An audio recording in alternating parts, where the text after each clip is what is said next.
Friends, முருங்கைக்கீரை சட்னி.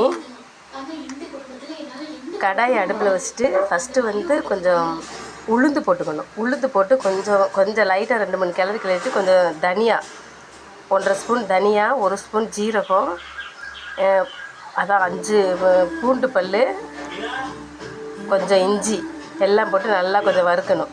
வறுத்துட்டு கொஞ்சம் அதை ஸ்லோவிலேயே வச்சு வறுத்துக்கோங்க. அடுத்து வந்து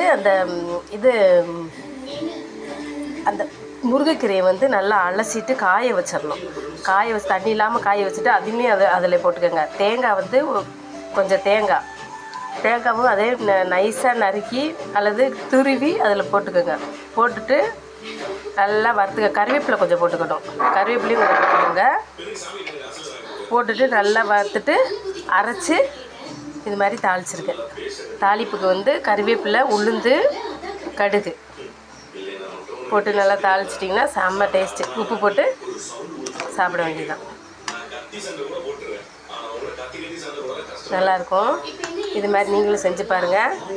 இந்த வீடியோ உங்களுக்கு பிடிச்சிச்சுன்னா லைக் பண்ணுங்கள், ஷேர் பண்ணுங்கள், சப்ஸ்கிரைப் பண்ணுங்கள்.